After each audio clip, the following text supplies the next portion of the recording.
उड़ाते हैं। 1 मिनट की कीमत कितनी होती है जिसको 2 अटैक आ चुके हैं, उससे जाकर पूछना कि 1 मिनट की कीमत क्या होती है। जिसको ब्लड कैंसर हो चुका है, डॉक्टर ने कह दिया है तुम हफ्ते भर में मर जाओगे, जिसके जिंदगी के केवल 7 दिन शेष बचे हैं, उससे जाकर पूछिए कि 1 मिनट की कीमत कितनी होती है। हमारे पास समय बहुत है, सोकर गुजारो, लड़कर गुजारो, और हाथ से निकल जाए तो इसी समय के लिए फिर आंसू बहाते हैं लोग। समय नहीं है, समय नहीं है।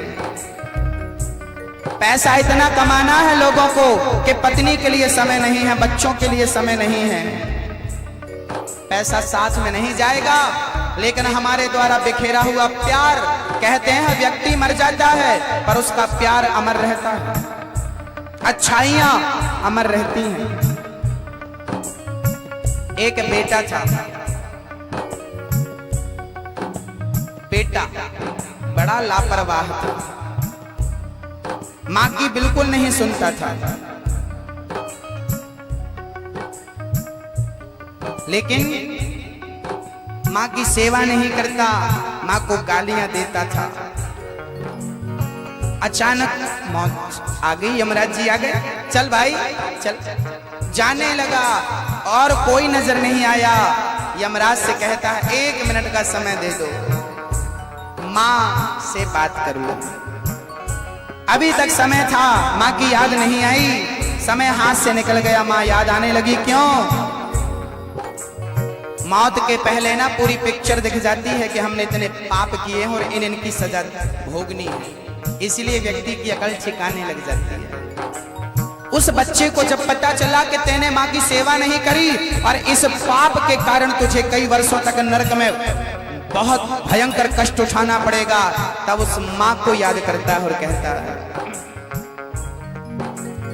1 मिनट की मोहलत दे दो, करूं मैं मां से बात। 1 मिनट की मोहलत दे दो, करूं मैं मां से बात। ओ 1 मिनट की मोहलत दे दो, करूं मैं मां से बात। 1 मिनट की मोहलत दे दो, करूं मैं मां से बात। मां तो मेरी, मां तो मेरी, मां तो मेरी मूरत प्रभु की। मैं जमाने में भगवान को ढूंढता फिरा, भगवान मिलेगा, भगवान मिलेगा। अरे जो भगवान तेरे घर में था उसे पहचाना कहाँ है?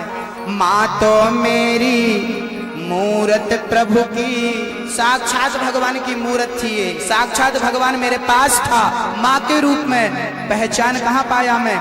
मां तो मेरी मूरत प्रभु की, भूल गया था ये बात, बुलावो आगे राम को। मां तो मेरी मूरत प्रभु की, भूल गया था ये बात, बुलावो आगे राम को। ओ बुलावो आगे राम को, हो बुलावो आगे राम को। भक्तों स्वर्गा से आयो है संदेश, बुलावो आगे राम को। भक्तों स्वर्गा से आयो है संदेश, बुलावो आग्यो राम को।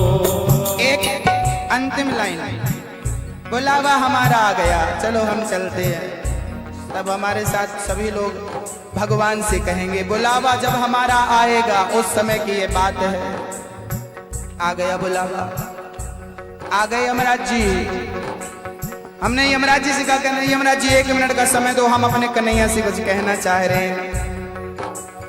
1 मिनट की मोहलत दे दो, करो कन्हैया से बात। 1 मिनट की मोहलत दे दो, करो कन्हैया से बात। कौन कौन बात करना चाह रहा मेरे संग, क्योंकि समय आया है। 1 मिनट की मोहलत दे दो, करो कन्हैया से बात। 1 मिनट की मोहलत अंतिम बात है ये। करूं कन्हैया से बात। एक कन्हैया सुन रहे हो ना आप? आपसे कह रहा हूं कहाँ हो, सुनो।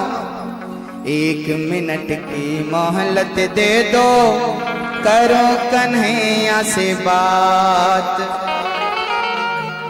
जीवन मेरा बीत गया अब, जीवन मेरा बीत गया अब, कर दो भवसागर से पार।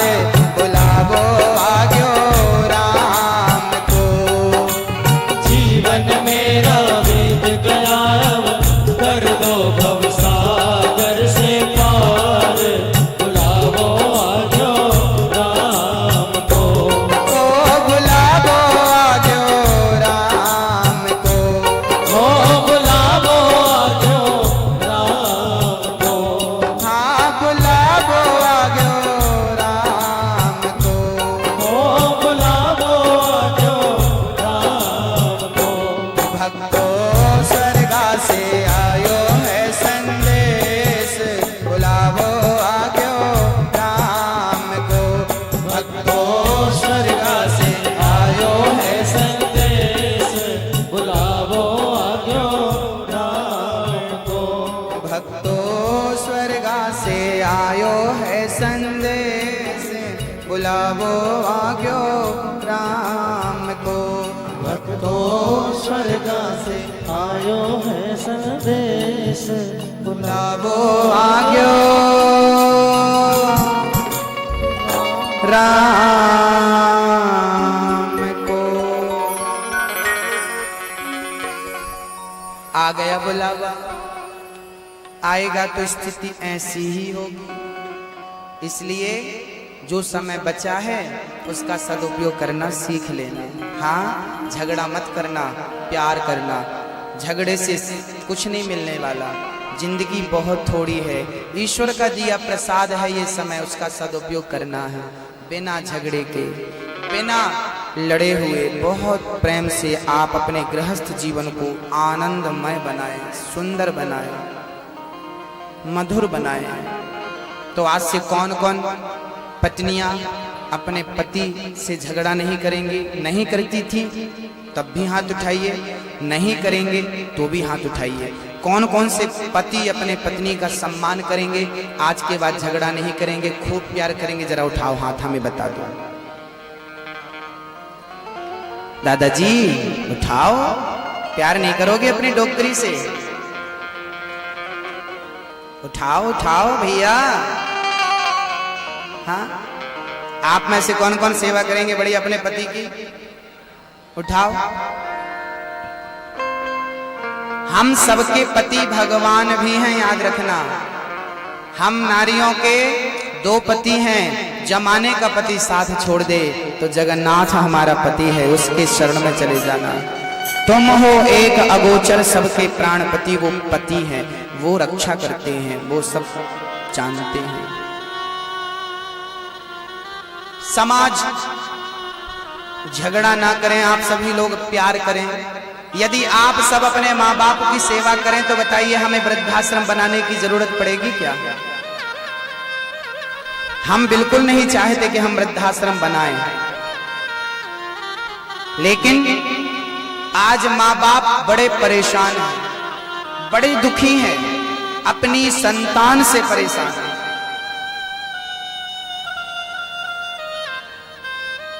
एक माँ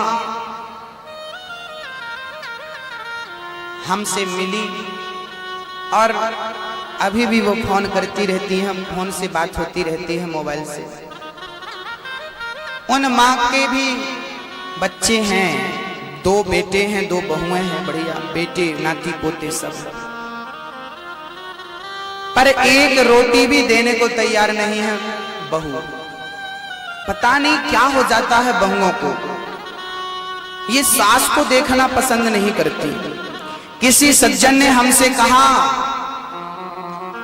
कि माँ बाप लड़कों के खाते में जाते हैं, इसलिए माँ बाप को वृद्धाश्रम जाना पड़ता है। काश माँ बाप बेटियों के खाते में आते तो किसी माँ बाप को वृद्धाश्रम जाना नहीं पड़ता, है ना? सही है। हमने जरा सुधार किया इस बात पर और हमने कहा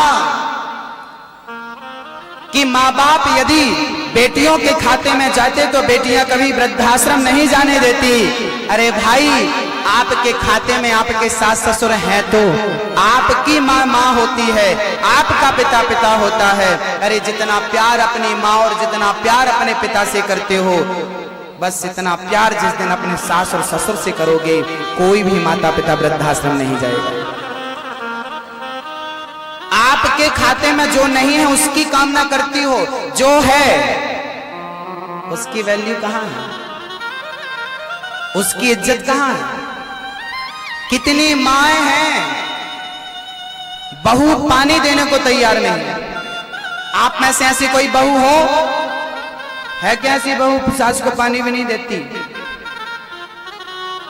पानी भरा है कहीं रास्ते में कि नहीं भरा हो तो हाँ, अपनी सास को, बूढ़ी सास है वो, एक बार आपने भी व्हाट्सएप पर एक वीडियो देखी होगी। एक लड़का था, अपनी माँ का बहुत दुलारा था।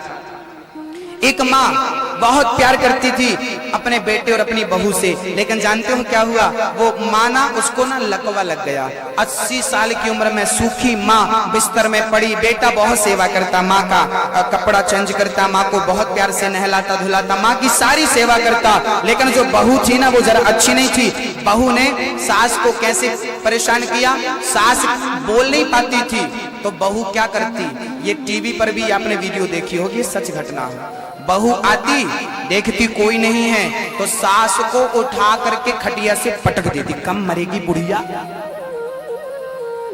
और रोटी देने के नाम पर उसे गाल पर पटकती, यहां तक ठीक पर गाल में 3-4 तमाचा मारती, बाल पकड़ के हिला देती। उस बूढ़ी जो 80 साल की थी उसे मार रही थी बहू। बेटा देखा कि मेरी माँ को चोट लग गई हाथ में, पता नहीं क्यों चोट लग जाती है। एक दिन बेटे ने अपने माँ के कमरे में कैमरा लगा दिया, तो कैमरा लगाया तो बहू की ये सारी करतूत रिकॉर्ड हो गई। टीवी पर भी, समाचार न्यूज चैनलों पर भी ये चली थी, मोबाइल फेसबुक पर भी आपने देखी होगी, हमने तो देखी थी, सबने देखी।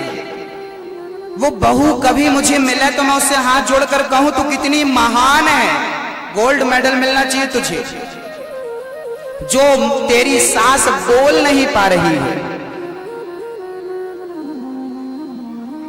जो एक शब्द नहीं कह पा रही, हम मुंह को हो चुकी है, उसके संग तू ऐसा कर रही है। भगवान ना करे कभी तू ऐसी हो जाए और तेरे संग ऐसा हो तो कैसा लगेगा?